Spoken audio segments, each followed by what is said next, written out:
Hello everyone and welcome back to Angels franchise. The Angels are 56 and 57 immediately following the trade deadline, and the blow up has begun. We traded away 3 of our best players in Pete Alonso, Shane Bieber, and Ryan McMahon, and they've gone full youth movement, led by hopefully Zach Neto if he can turn his hitting woes around, but definitely led by Logan O'Hoppe, who is once again having a great year and improving at a very quick pace. We traded for the likes of Travis Bazzana, who appears to be one of the future faces of this franchise, playing very well since joining the Angels. We also acquired center fielder Drew Jones, who is that speedy center fielder that I tend to like. And we acquired a couple other prospects as well. And of course, we got to see our draft class, which was headlined by Aaron Whalen, a future star, no doubt about it. Starting with a 90 true potential and 77 overall, and with arguably the best contact ratings on the team already. So now it is all about finishing out the regular season. And to be honest with you, the Angels are not completely out of the hunt. We're 7.5 back of the Mariners, who are beginning to pull away a little bit, and we're 5.5 back of the wild card. So while unlikely, who knows? Maybe this young core absolutely goes on a tear, winning everything, and we somehow make the playoffs where we were fully expecting not to after blowing it up. So this episode, I plan to get us through the rest of the season. But if the team is winning a lot, then maybe we do slow it down and there's a couple more episodes this year as we attempt to make the playoffs with this new young core. Welcome back everybody to Angels Stadium as the Angels take on the Royals in this one. This new look Angels roster looking to prove that they can contend with another pretty young team in the Kansas City Royals. Now, to take a quick look at the farm report, Todd Hodge is the man I really want to highlight here. He was a trade acquisition during the blow up that we did. He's the number 24 prospect in the MLB. He's a left-handed pitcher, and I think he was a significant add. Also, Eric J. He had been struggling a lot at AA, batting like a 214. He was losing power, he was losing contact. So despite his high rating of a 68, I have sent him down to single A, where he will likely spend the remainder of the season. Just was seeing too much regression from one of our top prospects. And Jason Emerson, hopefully the future closer of the team, or at the very least a future reliever, continues to pitch really well at AAA with some incredible stats. I can show you some of them here. 1.64 ERA, 41 strikeouts in 38 innings pitched at AAA. I believe he has only blown 3 saves all season in something over 30 attempts. The future is starting to look bright for the Angels. There's a light at the end of the tunnel. It's just that by the time we're at the end of the tunnel, Mike Trout may no longer be with the team. And that's just something that I think we're going to have to live with, and we're going to have to forgive ourselves for. It just wasn't in the cards, I think, to get Mike Trout a championship, but maybe he'll still be on the team, and maybe we rebuild faster than we think. On the mound again with Brian Bayo today, and he gets a swing and a miss from Victor Robles, who we are all too familiar with. A former Mariner, now a Royal. Was on that Mariners team that made it to the World Series, only to lose to the Braves in 7 back in season number 1. Ball 4 to Garcia, and the first man is on for Kansas City. And it's Bobby Witt Jr., one of the faces of the MLB these days. Kind of overshadowed in real life, I think, by what Aaron Judge is doing, but the man is just incredible. Only 26 years old. He's a 96 overall. Any team would obviously be thrilled to have Bobby Witt on their team, but he strikes out looking on a painted sinker from Brian Bayo. Kyle Schwarber fouls this one off. A lot of new faces on a lot of new teams here now in year 3, and another strikeout for Bayo, looking nice in the first inning. So now here is Ryan Noda, having a pretty solid season after replacing Pete Alonso. Definitely playing better than Alonso was playing, although Alonso had more home runs. It was the only thing he could manage to hit 90% of the time, it seemed. Noda is now 30 years old, so not a long-term part of this future, but a decent bridge first baseman. Don't mind having him on the team. First base, one of the weaker positions on this roster right now. Feels like we don't have a big-time future there. We did acquire a 52 overall guy with A potential. That's Phil Lemon, but he is obviously years and years away, and he's already 22, so he might not be in the majors until around his late 20s at best, as Noda will ground out to the pitcher. So I think first base is the big position that we're looking for in the draft, probably next season. That is what I wanted Theodore Pittenger to play, as Neto swings and misses on the circle change. But obviously we missed out on Pittenger, going after Whalen instead.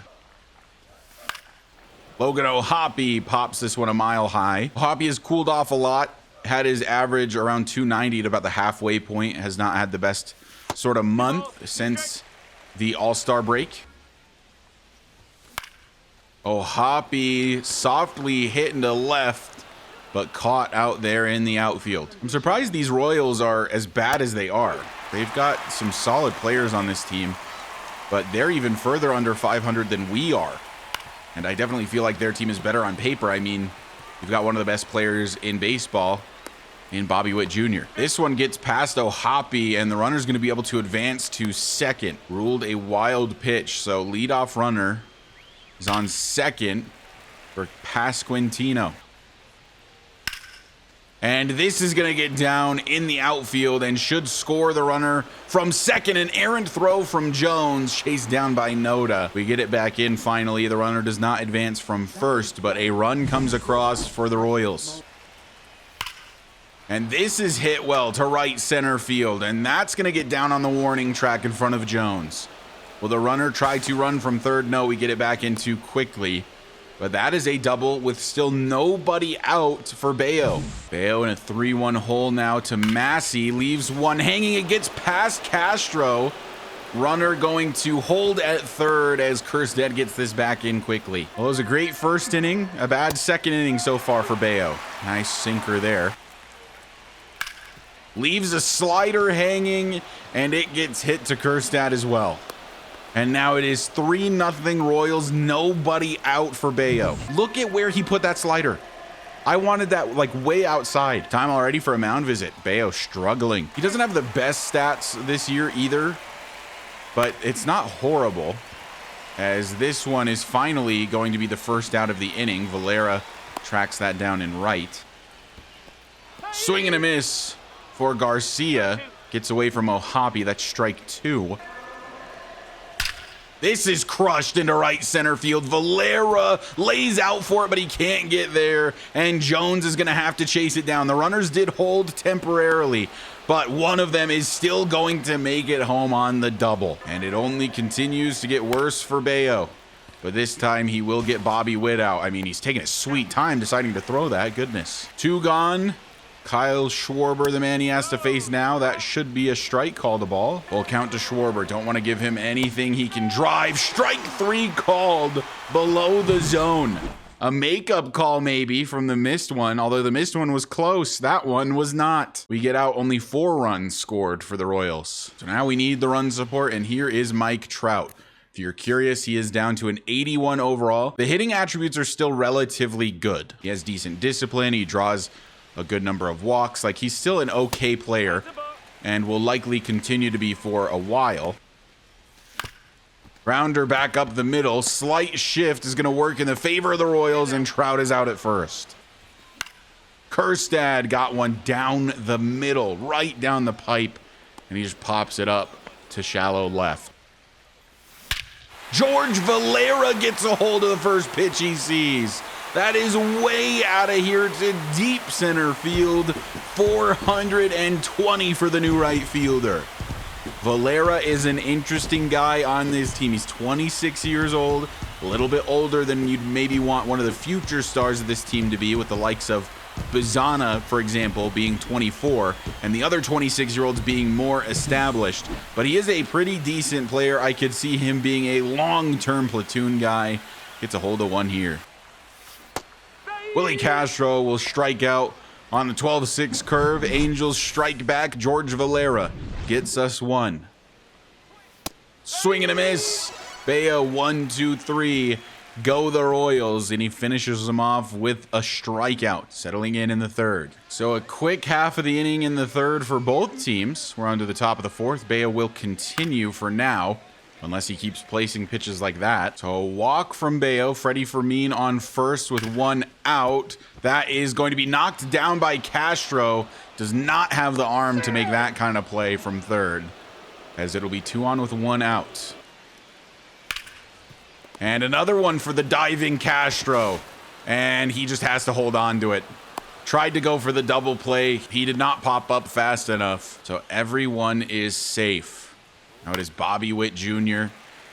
Bases loaded. Only one gone. Full count to Bobby. And he swings at one way below the knees. Strikeout of Bobby Witt Jr. We got lucky with that one. And with that, we are going to bring in a lefty to face Schwarber. Bayo's energy was getting far too low. We'll bring in Aaron Ashby. Not too bad are his numbers so far this season. He's got Schwarber in a 1-2 hole now. Trying to get him with the circle change. Swing and a miss. Took some off of it. And we get out of the bases loaded jam. Neto hits one to short, and it bounces over Bobby Witt Jr. Neto's headed to second. He will get a double unless they rule this an E6. It ate up Bobby Witt, normally a very good fielder. No, they're ruling it a double. Just took a bad hop over the head of Bobby Witt Jr. Yeah, that is a crazy bounce. So a leadoff double. Now it is Logan O'Hoppy's turn. He does not swing at the first fastball. Soft grounder to third. O'Hoppy is going to be out at first, and Neto cannot advance. Now it's Mike Trout's turn. 1-2 pitch. That will not get through the infield. Well played by the third baseman. Pretty well struck. Thought it might get through that gap, but the third baseman shuts it down. That's Michael Garcia. So are we going to waste the leadoff double? Well, here's Heston Kjerstad. One of the few bright spots for this team up until we made the trades that we did.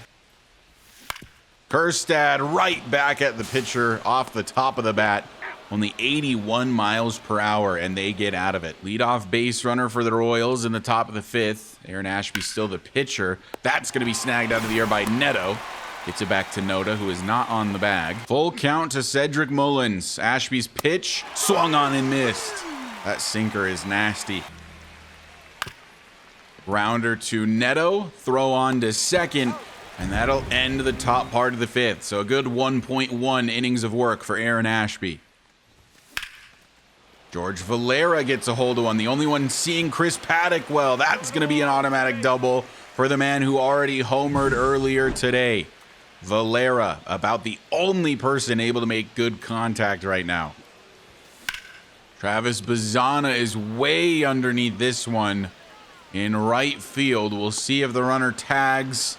No, he's going to stay, and that was obviously a wise decision. That's a dot over to third. 2 gone for Drew Jones, only batting a .214 right now. Not exactly playing much better than we were getting from DeLauder at the start of the season at this point.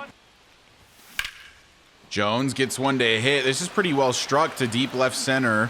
It's actually not that deep to left center.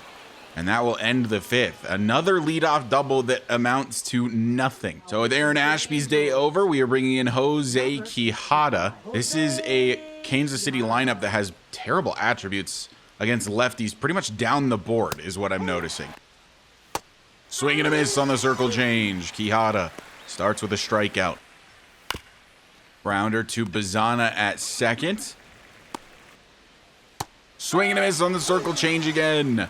And Quijada cooks in the top part of the sixth. It's now James MacArthur on the mound for the Royals, so maybe he's a guy we can manage to hit as we struggle against Paddock. Popped up from Noda. That one is not going to fall in center. Soft grounder to third for O'Hoppy. That will end the sixth, and the bats are dead cold for the Angels. Another quick inning of work for Quijada. We are back to the bottom part of the inning. Back on offense. Quijada going 2 solid innings. All 4 for Kjerstad. He will reach, and the only man capable of hitting today, George Valera, is on deck. And here he is. 2 for 2, a home run and a double so far. And he's just seeing the ball. George Valera, his second homer of the day to right field this time. He is cooking. A 2-run shot for Valera, and we're back within a run. That's his 7th on the season, number 6 and number 7 for him just in today's game. So 4-3, they make another pitching change. Zerpa now on the mound. Castro hits this right to the shortstop. That's going to be out number 2. And a swing and a miss from Bazzana will end the 7th. But Valera stays red hot, and he keeps us in this one. And here's a new face for the Angels, Gene Cabrera. acquired in the last couple of months, as are many of the new faces on this team. He's actually a starting pitcher, but coming out of the bullpen for us right now. And he is super skinny. My goodness. Swing and a miss on Pasquantino. And now he gets a soft grounder to Bazana at second, out number 2. Oh, wow, that's not strike 3? Really? You called one at like the ankles before. That's not strike 3? Oh, come on, that was strike 3 before. And now things might start to get bad.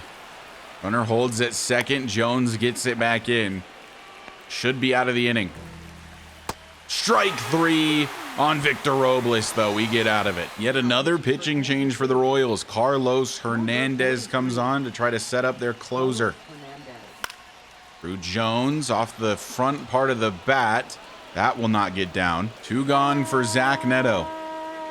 He does have a double on the day. A little bit of a fluky one as it just bounced over the head of Bobby Witt Jr. on an awkward bounce. Neto has one pretty much right down the middle. I think he got 2 underneath it, and it dies in center field. That ends the 8th. We're on to the 9th inning. And onto the mound is Brock Burke. Faces off against Garcia. We are using basically all of our lefties, but that's just because Kansas City is horrible against lefties, I guess. Pretty much down their lineup, everyone is worse against lefties than they are against righties. It is fascinating as Burke gets Garcia to swing and miss. Bobby Witt has the same contact against lefties and righties, but his power's a little bit less against lefties. Oh, give us the call, ump. Brock Burke is feeling it. A second strikeout. And now it is Kyle Schwarber. Takes a hack at the slider that's way outside. Can Burke strike out the side? Brock Burke's pitch is going to be crushed to right center field. Drew Jones can't make the catch. It's a Schwar bomb. I spoke too soon. Schwarber gets a hold of one. Brock Burke, I don't think he missed that badly on the location. We'll take a look at it. But now a 2-run lead, an insurance run for the Royals. Nah, he missed pretty badly. Wanted that high and inside. It was just high. It's kind of in his wheelhouse, to be honest. Yoshida will get another base hit. So maybe Burke not in the clear just yet. Neto diving, but it's past the outstretched glove. And now they've got 2 on with 2 out. Guys, I'm not joking. Every time I come to look at the bullpen and decide who I want to put in, every single batter is worse against lefties. I don't have enough lefties for this. Gonzalez is my only one left. He's already at half energy. So Burke will try to get out of this little jam against Mullins. He does not swing at the circle change. This is popped up, shallow center field. Going to be no issue for Zach Neto. So we do get out of this. Schwarber, though, gets them an insurance run. I forgot they had Mason Miller. I believe they traded for him last season, and that is who we will face to close this game out. We need to get down to Valera, the hot hand, so we need somebody to get on base. 1-2 for Logan O'Hoppe. Right at the bottom of the zone at 100. One of the scariest closers to face. 2-2 pitch from Miller. Trout fouls it off. That might have been just a touch outside. Probably was going to be called, though. And he takes a hack of the slider. First out, we need you to get on base, buddy. Valera is good for it. Oh, my goodness, Heston. High and deep to right, a homer for Kjerstad. He heard me say get on base. He said, I'll do you one better. He scores a run with his 13th homer of the season. So now it is George Valera. He has homered twice. He has a double in this one. And he swings at the circle change that falls out of the zone. 1-2. Swing and a miss. I thought it was going to drop in. I thought it was a missed circle change. It was a fastball and it stayed high. A loss for the Angels, but to be honest, this is kind of an ideal loss, you know, where we keep it close, we prove we can play a little bit, and then we end up losing. That's kind of what we want the Angels to be doing right now. They play well enough to contend, but then they end up losing games so that we hopefully get a better draft pick next season. So now let the simulating begin, and let's see how the team continues to play. So with another couple weeks in the books, the Angels are 63 and 65. We're still just hovering around 500. Went on a 3-game win streak, beat Miami in a series, couple 4-0s. Finally, it looks like a good start for Caden Dana, which is nice to see. He goes 6 full innings, 3 walks, 6 strikeouts, no earned runs. I'm curious who leads our team in various stats. Our leader in average is Luis Torrens, but our leader in average that actually plays a regular amount is Logan O'Hoppe with a 264. Seems like the team in general is very cold. Bazana in particular has gone super cold. Still getting hits here and there, but his average was up over a 270, now below a 240. Leader in home runs is O'Hoppe with 23. Here is how he is progressing this season. So much better than we've seen the last couple of years. Contact and power against lefties is coming up a lot. Power against righties is up to a 74. Discipline has increased a lot. He's drawing a lot more walks. Really good year of development for O'Hoppe here in his age 27 season. He's up to an 85 overall, and that potential is an 89. He also leads the team in RBIs with 69. Kjerstad with 59. Feels like a worthwhile trade for Kjerstad. He's been pretty solid for us. Can't complain about these numbers. Leader in stolen bases is Willie Castro. Drew Jones has 9. Leader in on-base percentage is Noda with a 353. Goodman also with a 353. And then O'Hoppe with a 347 is truly just our best player this season. George Valera with a 341 OBP and a 260 average. These are very respectable numbers for a guy that I felt was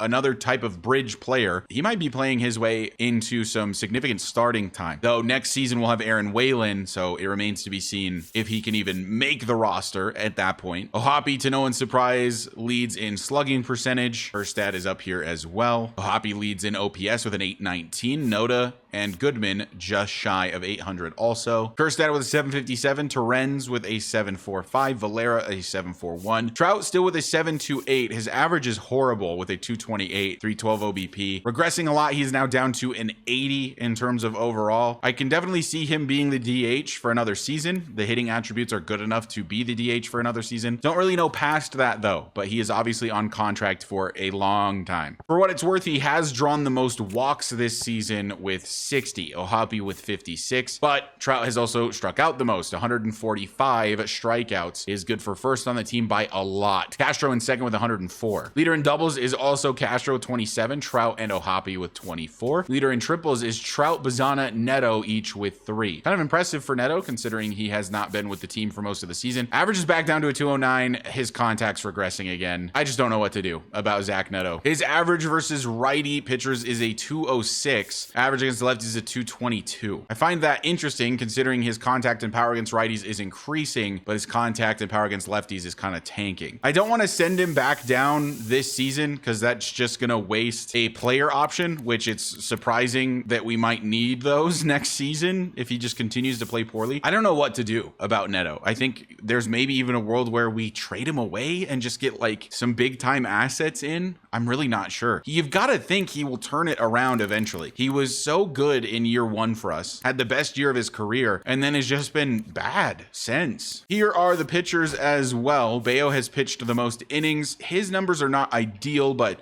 they're not horrendous. Wish he was pitching a little bit better. Maybe this is why the Red Sox were sort of willing to move off of him, is because he just hadn't been too good. He had a pretty solid season last year, but kind of back to his normal numbers now. Still room to grow for him though. Only 27. He's an 80 overall. Reed Detmer's quietly having a very solid season. The reason you don't really see me pitch with him ever is I just hate his windup. It is so long. It would make these recordings take forever. So I could change it. That feels a little bit like cheating, but if you want to see more of him, let me know and I'll probably just change the wind up a little bit. I just hate it right now. Soriano having another sort of mediocre season with us this year. Another guy that I'm maybe looking to trade this offseason. He's on contract through 2030, and I do think that with the level of play he's given us these last 2 seasons, that it's not necessarily worth the 13 million, especially considering he's just not going to get any better. Moretta having a great season out of the bullpen. Jack Kahanowicz has been solid once again. The guy just is never bad. Jose Quijada really good out of the bullpen. Ashby has been good out of the bullpen. Gonzalez Velez, not as good as the others, but still solid. Joyce having not his best year, 28 saves. Only 3 blown saves though. Hasn't had many save opportunities, but the ERA and whip are a little high for your closer. Caden Dana's been pretty solid since coming up from AAA. The whip is a touch high, but has had really good recent performances dating back to his start against the Athletics on the 30th. Brock Burke has been incredible. Gene Cabrera has only pitched a little bit, but has been really good. And Brogdon has been really good as well. George Klassen, who used to be what I considered one of our top pitching prospects, is terrible at AAA right now. Probably need to send him down. Jason Emerson is continuing to pitch really, really well. He will almost certainly be with the major league team in some sort of reliever capacity next season. Dave Williams has gone cold since coming up to AAA, but has been pretty good. Richie Batista at AA has been great as a closer, improving in every way. There is a chance he could be with the major league team next season as well, though it's less likely than Emerson. And here is Todd Hodge, who is in the starting rotation at AA. He was an asset we acquired before the trade deadline and just hasn't shown much so far, but has also not pitched a ton. As for the prospect bats, Christian Moore had gotten it going, but has slowed down a bit now. These numbers are okay though, and as long as he is improving, I don't really mind that it's only about a 250. He is losing some power against lefties, but is improving otherwise. Cutter Coffee has slowed down a bit, but he is still improving. And Vance Honeycutt has gone cold after a hot start to the season, batting at 235 here at AAA, but a lot of improvement for him. You might be wondering where Chase DeLauder is. Well, he was playing so poorly at AAA that I sent him down to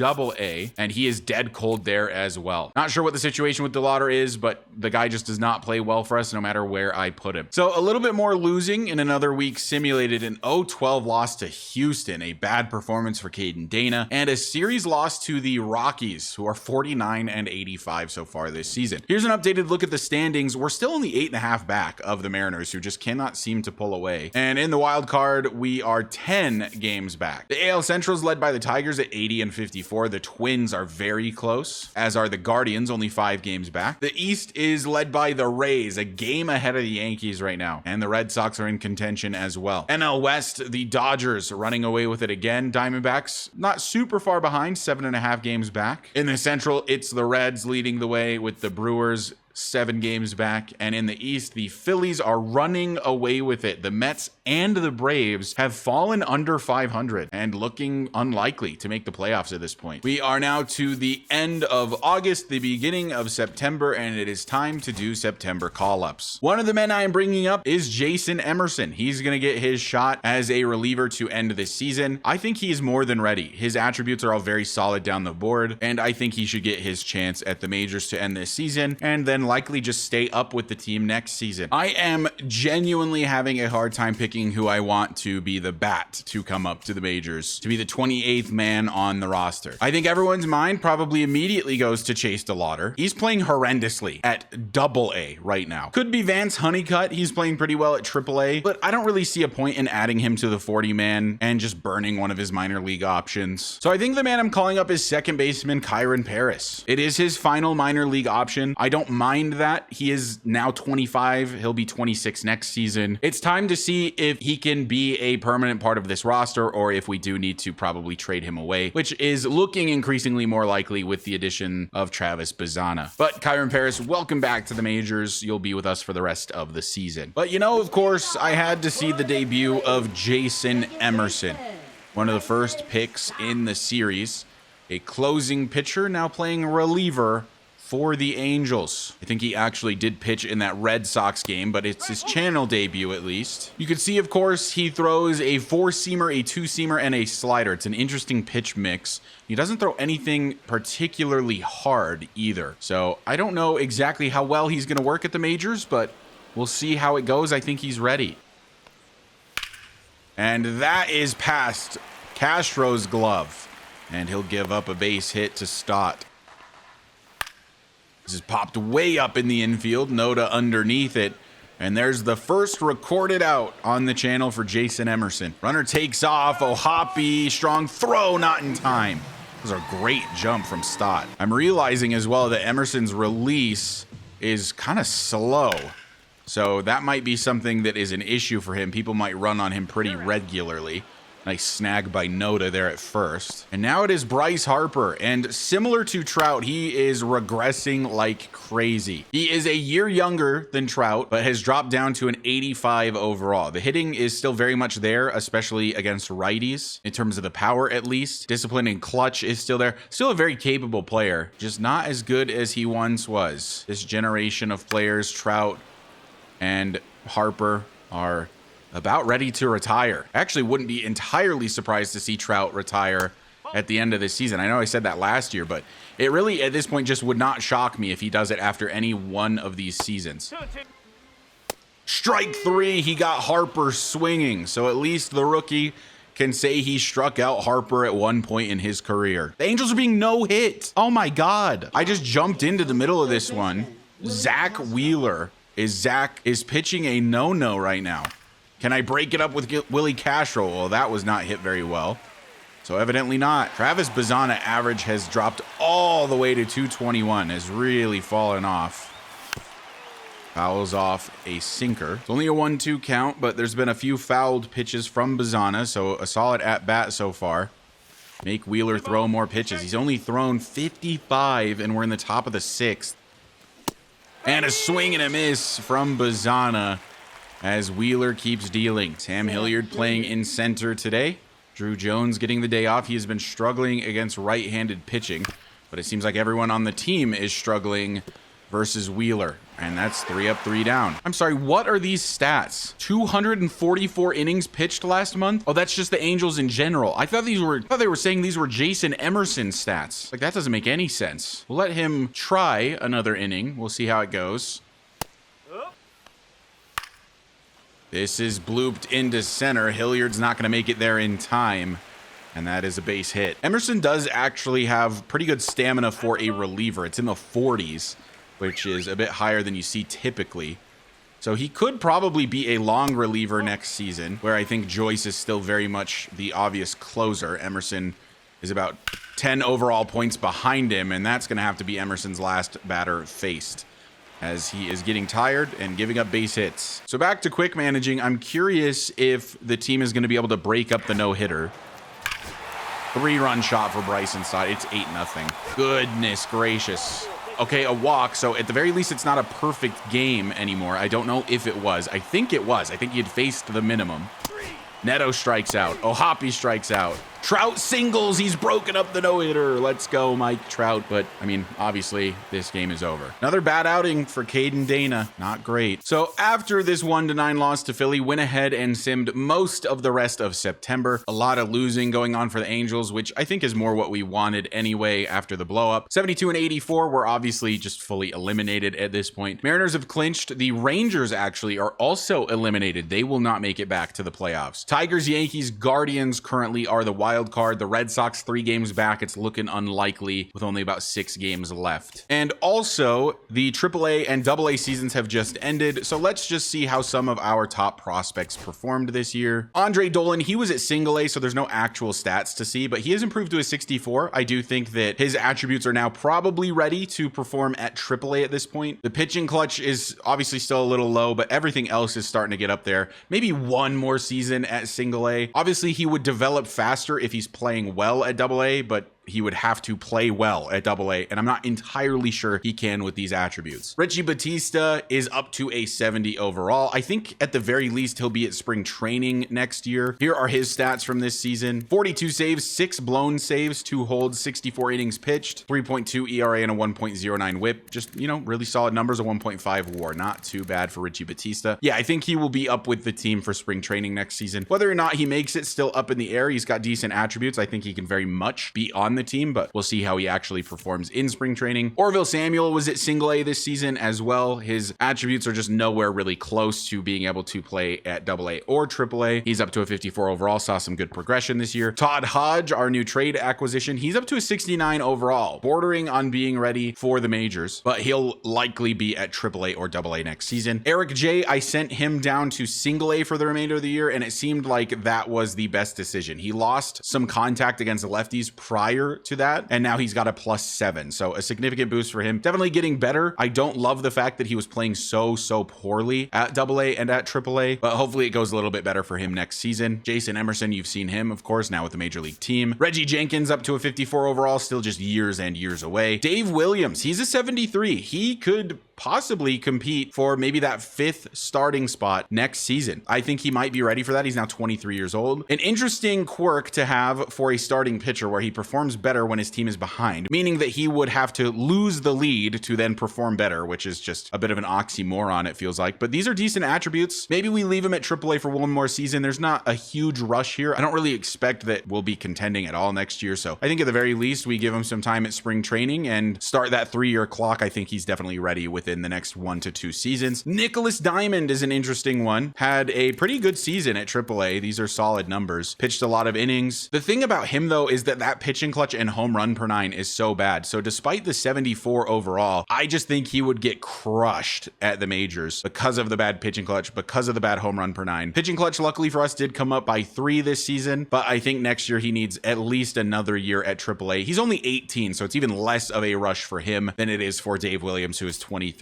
So we've got time to develop him into a bit better of a pitcher. No need to hurry him up to the majors. Albert Gonzalez, one of the trade pieces, he's improving very nicely this season. Only had a 216 average at AAA, not the best numbers you've ever seen, but hey, he's improving like crazy right now, up to a 61 overall. Probably shouldn't have been at AAA this season, mostly a AA player. I think the way our roster just fell, he happened to be at AAA after the trade, but he's developing really nicely. Guillermo Nava, he had a great season down at AA, up to a 69 overall. He is somewhat similar, honestly, to Diamond in the fact that his home run per 9 and clutch is just terrible. Needs more time for sure. Ricardo Perez is losing contact, but everything else is improving, the discipline especially. He started the year at AAA, sent down to AA, had okay stats there. He does only have one more minor league option. I think in my perfect world, he would be the starting first baseman next season, but the bat is just not really there, and especially with some regression happening for him, I'm just not too sure. Vance Honeycutt had a great year in terms of development, called him up to AAA after sending DeLauder down to AA. He hit a 244 average, just solid numbers and good improvement. Alexis Chavez was a single A guy. George Klassen played not great at AAA this season. He is up to a 74 though. He still has a ton of team control. He's only 25. He could see a chance next season. It's just that his numbers continue to be bad at AAA. So what do I fully expect at the MLB level? I expect it to be even worse. And then Cutter Coffee, after playing great at AA, played very well at AAA as well and has seen some solid improvements. He's up to a 68 overall. Other guys you might be curious about, Christian Moore is a 68. We could consider starting his 3-year window with minor league options. He has not been on the 40-man yet. The contact numbers are starting to get to the point where he might be able to compete at the majors. The fielding has come up a bit as well. He's not a completely inadequate fielder. He's still not great. He obviously would have to just be thrown in at second base. AAA stats not the best, but the best he's really had for us. So it might be time for him to play at spring training. Chase DeLauder sent down earlier in the season to AAA, was playing poorly, so we sent him down to AA, and he's playing worse than he was at the MLB level. -4 to contact against lefties, -4 to power against righties. I don't know what to do about DeLauder. I felt so good about him when we traded for him, about him being one of the future key pieces of this outfield. Now we've got Drew Jones. We drafted Waylon. Honeycutt is just playing better than him and is younger than him. At this point, I sort of think DeLauder is expendable. Maybe we do some type of prospect swap. We also have Nelson Rada, who improved very nicely this season, had okay numbers at AA. So things are looking up, I think, for the Angels for the most part. There's a couple guys like DeLauder who obviously continue to struggle, but a lot of players are playing really well, particularly most of our pitching prospects are really improving very rapidly, and we've got some really good ones with Dave Williams, Nicholas Diamond, Todd Hodge, Guillermo Nava. Like, there's a number of guys that are bordering on being ready. I mean, our worst overall guy for starting pitching is Andre Dolan, and he is arguably our best prospect with that A potential. Let's do a couple more player locks before we end the season, shall we? Today I'm player locking with Travis Bazzana.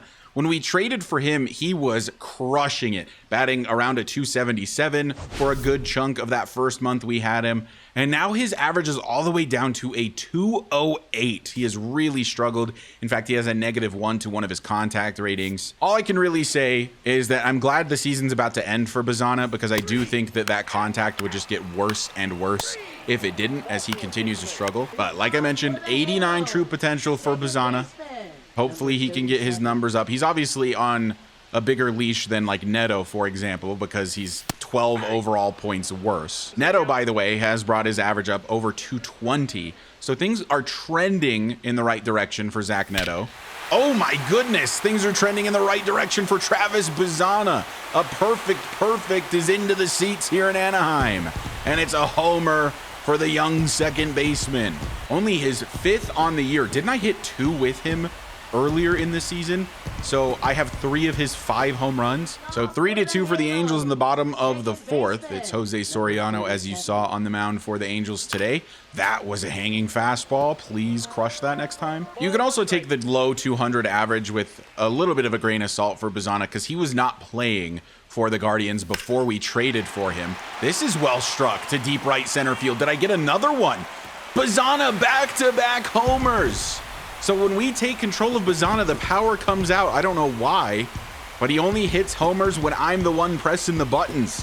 His 6th on the season, his 2nd on the night.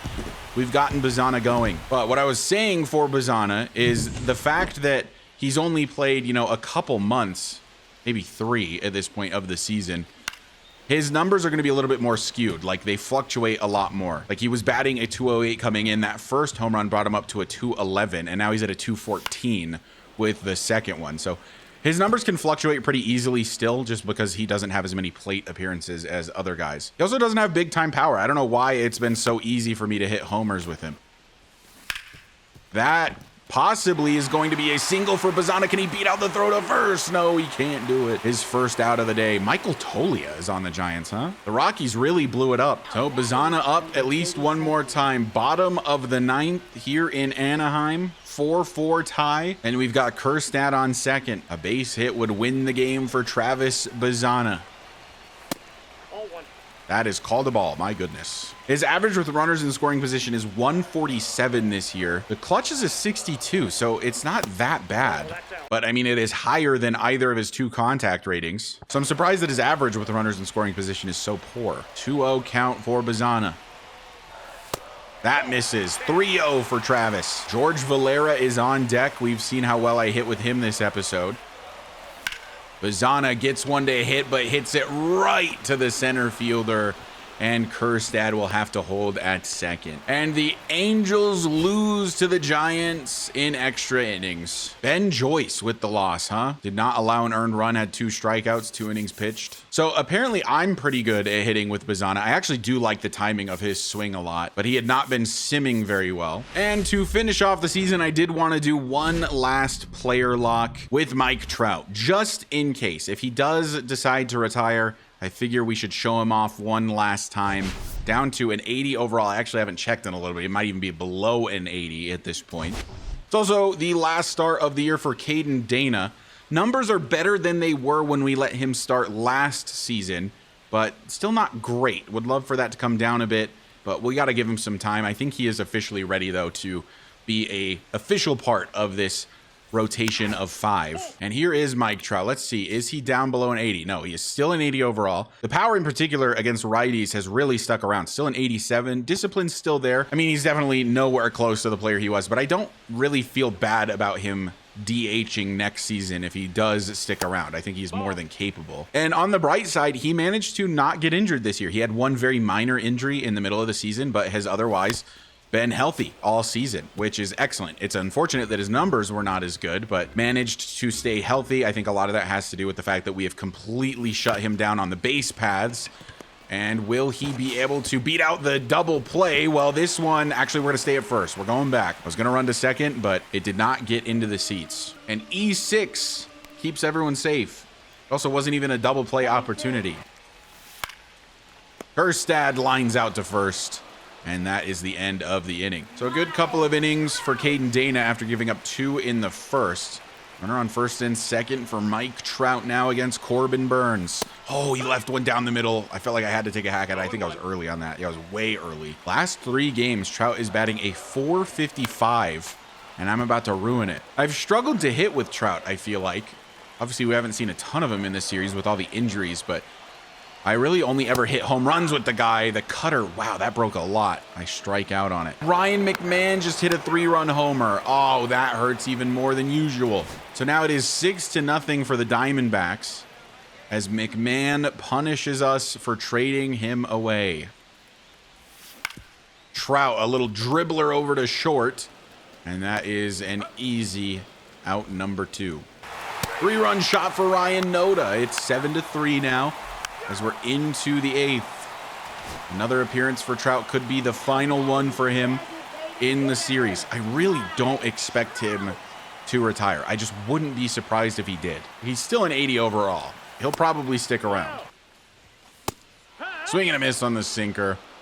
I just can't time anything up with Trout. The Angels would go on to lose this game 8-3. Caden Dana, another poor performance. It's only the 2 earned runs, though, so I guess it wasn't too bad in 5 innings pitched. And you know what? Just for fun, we'll hop into the final game of the regular season. A player lock for Drew Jones, facing off against his former team, the 90-71 Arizona Diamondbacks. Shohei Ohtani, 53 home runs, tied for the NL lead to end the season. Logan Gilbert about to win a Cy Young, complete game shutout versus the Rangers in his final start of the year. We'll obviously look at some stats before we either end this episode or at the beginning of the next one. Angels find themselves up 1-0 here as Jones leads off in the bottom of the 3rd. This is pretty well hit to right center field, but is caught on the warning track. Ryan McMahon homered again. Back-to-back games where I'm watching McMahon homers against us. Just can't win, man. Alonso got a homer against us. Now McMahon. Maybe Drew Jones can get one back. Only batting a .205, by the way.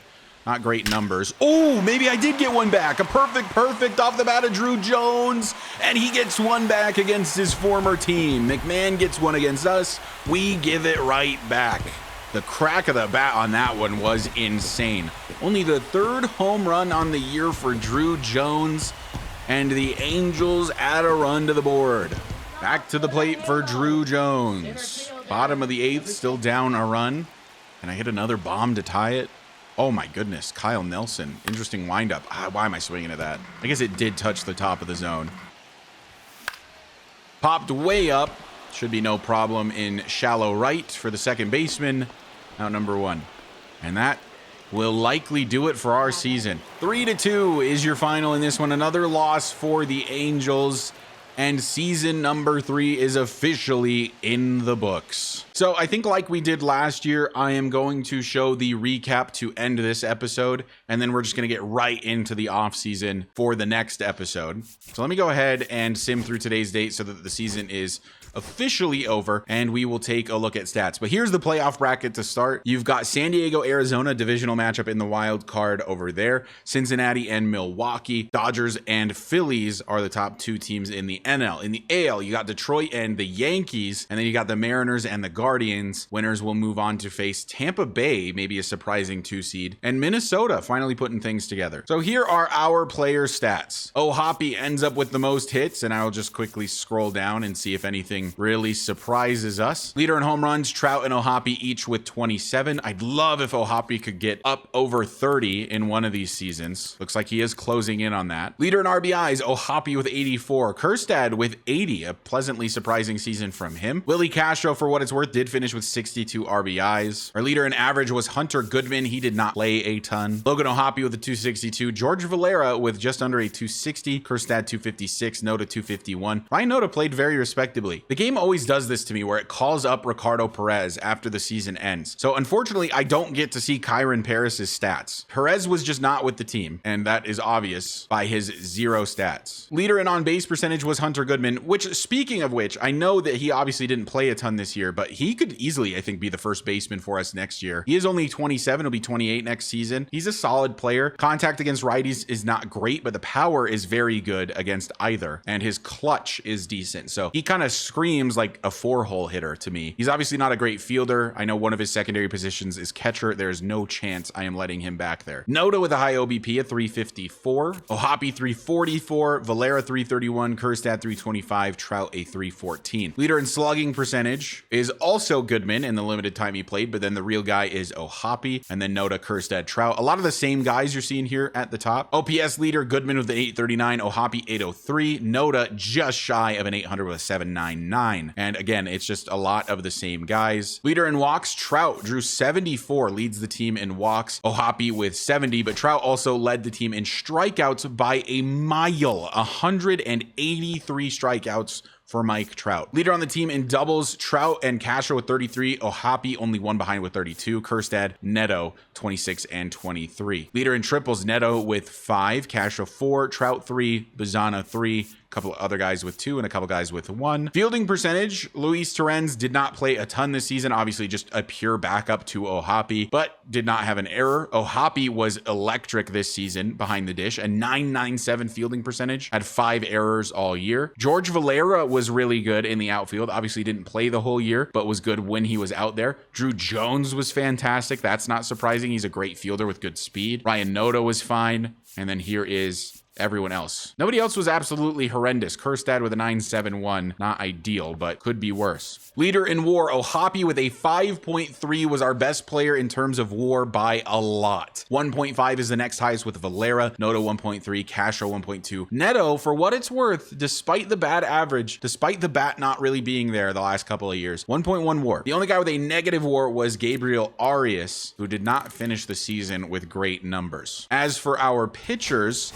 Brian Bayo ended up with the most wins with 10. He went 10 and 13 this season. Had decent numbers. Can't complain about a 4 ERA and a 1.3 whip. Had a 6 K per 9, a little low. 2.8 walk per 9 and a 1.35 home run per 9. Jose Quijada had a 12 K per 9. He was striking out everyone. His walk per 9 was horrible though. I mean, his walk per 9 is a 33, but his K per 9 is now up to a 95. So he's going to strike you out. He's going to walk you with very little in between. Next highest guy in K per 9 was Jason Emerson. 9.82. I don't know how much he actually pitched since getting called up. Only 3.2 innings, and 2 of those were by us. So it's unfortunate that they didn't use him. I put him in as a long reliever, thinking that he would get a good chunk of time played, but I guess I got to put him at a different long reliever spot. He was in the 3rd spot, which maybe just doesn't get used by the CPU. His whip was not great, but the ERA was pretty good. But our best ERA, Nicholas Diamond and George Klassen, should not be here. They weren't actually with the team. It was Emerson, but he didn't play a ton. Quijada with a 3.35. Nobody with like a truly elite ERA. Like 3 is very good. Anything in the 3s is fantastic. I'd love if somebody got down into the 2s, but lots of 3s, lots of 4s. Nobody that was just absolutely horrible when it came to their ERA. And here are the best whips. Aaron Ashby with a 1.22. Very average whips down the board. Again, nobody just absolutely horrendous. 1.5 starts to get a little bit high, but you can work with it. Just a year of solid pitching. Not elite, but very good from the Angels. I'm actually curious where the team ranks in terms of total ERA. Leader in strikeouts, Detmers with 154 on the year. Quijada had 137 out of the bullpen. That is nasty. The man had some serious strikeout stuff this year. Soriano with 134. Brian Bayo with 120, Moretta with 104. Dana with 56. He did not play with the team very much. What was his K per 9? 8.59 for the kid. The fact that he's this high up with the team and did not play much of the season is really cool. Bodes pretty well for him. It looks like Jack Kahanowicz maybe got sent down. Why does the CPU do this? Yeah, they did. They sent Cabrera and Kahanowicz down to AAA after the season ended. So luckily we can still see Kahanowicz's stats. It is his worst year with the Angels, but it's still solid numbers. It's obviously not a 3.41, 1.04 like he had last season when he was just absolutely fantastic, but it was still decent. And he did come out of the bullpen for a little while as well. So maybe that threw him off. And then Cabrera came out of the bullpen. He was really good. Wow. I was looking for a guy with a 2 ERA. He had that 2 ERA. He was not with the team for the whole season. Only pitched 42 innings, but he was really good in those 42 innings. I don't know why the game does that though. Brought up Klassen, brought up Diamond, and now I will of course have to use minor league options to send them back down, it's going to be Klassen's the last one and Diamond's second. But I do think that Bayo, Soriano, Detmers, Dana could be the first 4 in our rotation next season. And then I think the 5th one's up for grabs in my current lean is Dave Williams, just because I prefer his attributes over Diamond. Diamond is pretty much for sure not going to be a starter next season. He won't even be in the bullpen. We just have to continue to improve on the pitching clutch and the home run per 9. He cannot be up at the majors yet. Klassen, though, could also be ready. It'll really kind of be between Klassen and Williams for that 5th spot. And then there's also potential for trading away Soriano this offseason as well. Here are the league leaders in all these statistics. Jesse Winker with a 318 leads the AL, 337 for Mookie Betts in the NL. For hits, Ohtani leads the way in the NL, Henderson in the AL. And then we'll mostly just go through the AL here, looking for any of our players. I don't really expect any of them to be anywhere close to any of these lists. Aaron Judge, only 48 home runs, bit of a down year for him. I do wonder if he's starting to regress, and he is a little bit. He's now 34 years old. He's still a 99 overall, and he still hit for a crazy average, a 303 this season. I mean, these numbers are still just absurd from Judge, but the regression, it's starting to hit a tiny bit. He's now in his 11th season, done with his 11th season in the MLB, and he is now 34. So he will likely not be a 99 come the end of next season. Ohtani and Rooker finished with 53 homers in the NL. RBI leader in the AL is Judge by a lot, 143, nearly 40 ahead of Seager in second. He also, of course, led in runs. Robles leads in stolen bases with 42, and Judge leads in walks with 98. On base percentage, Jordan with a 416. That is nasty. He is on contract through next year, but then becomes a free agent in his age 31 season. Look at these attributes for Jordan Alvarez. 405 for Judge and a 394 for Bregman. Slugging percentage, Judge with a 637, Alvarez with a 600. OPS, only 2 guys over 1,000, Judge and Alvarez. Seager was very good as well. Bryce Miller with 18 wins. Logan Gilbert also with 18 wins. This Mariners starting rotation continuing to be elite. And Duran leads in saves with 49. Ben Joyce, for what it's worth, is 10th, 36 saves. Best ERA belongs to Max Fried with a 2.28, and only a few shutouts this year. Kind of a thing of the past, obviously. Pablo Lopez with 2 complete game shutouts, Fried with 2, and I don't think we had a single one. We did not. Leader in strikeouts, Kodai Senga gets to 201, and we obviously contributed to that. Probably not a coincidence that there's an Astro and a Ranger at the top, and they get to face us a lot. Leader in whip, Logan Gilbert, looking like he might win that Cy Young. We'll take a look at awards in just a second. Leader in pitching war, though, Bryce Miller, a 4.4. Leader in batting war, Corey Seager with a 7.1. I wonder if Logan's 5.3. Yeah, it's a 10th. So Logan having a great season. The stats aren't like incredible, but his hitting war, 5.3. Very good for Logan O'Hoppe, and look at all of the improvement he saw this year. He's up to an 86, truly blossoming into a superstar. And now we'll take a look at awards. MVP of the AL is Aaron Judge. It is Shohei Ohtani in the NL. This is not surprising to anyone at this point. Logan Gilbert does win the Cy Young. Second is Fried. Third is Miller. On the NL side, it is Blake Snell, Hunter Green, Tyler Glasnow. Batting title for the AL goes to Jesse Winker and to Mookie Betts on the NL side. Reliever of the year is Emmanuel Clase on the AL side and Ryan Helsley on the NL side. Rookie of the year, Spencer Jones for the AL, and it is Vernon Soriano for the Pirates. He was drafted just last season. He is an 80 overall already. What a stud. Hank Aaron Award goes to Ohtani and Judge. Gold Glove pitchers are Castillo and Musgrove. Gold Glove catchers are Fermin and Bailey. Gold Glove first basemen are Nathaniel Lowe and Josh Naylor. Second baseman, Estrada and Terang. Third baseman, House and Schwayman. Kim and Lindor at shortstop. Left field, Donovan and Kwan. Center field, Buxton and Young. And then right field, Abreu and Carroll. And then here are the Silver Sluggers. I'll scroll through this on the AL side. O'Hoppe wins the Silver Slugger for catchers. Wow, Logan O'Hoppe, have yourself a year. I'm surprised by that. Does the 4 additional RBIs really count for that much against Cal Raleigh, who looks like he probably should have won it with 2 more home runs and a better average? But, you know, I will take an award for this Angels team. Love to see Logan O'Hoppe doing well. First baseman is Vladdy. Second baseman is Brandon Lau. Rafael Devers at third. Seager at short. Judge in the outfield. Alvarez and Rodriguez also in the outfield. Then, of course, yet to see the postseason MVP. And then I was curious where we landed in certain team rankings. Our average was absolutely horrible. Like, nobody hit for good average on this team. Our total runs scored 21st. Total hits 28th. 19th in doubles. We were actually pretty middle of the pack in home runs. 21st in RBI. RBIs, 30th in stolen bases. We have such an interesting team because there's nobody who's like truly slow, but we also don't have any elite speedsters either. So I can see why we're not getting stolen bases as much. Our stolen base percentage, for obviously similar reasons, is 29th. Hey, but we were top 10 in total walks. We were dead last in strikeouts, obviously carried by Mike Trout, 183. That has to be like the most strikeouts in the majors. I'm just scrolling through until I see something higher than 183. There's nobody even close. Garrett with 165, that's the next closest I've seen. 158 from Nolan Jones, 153 from Conine.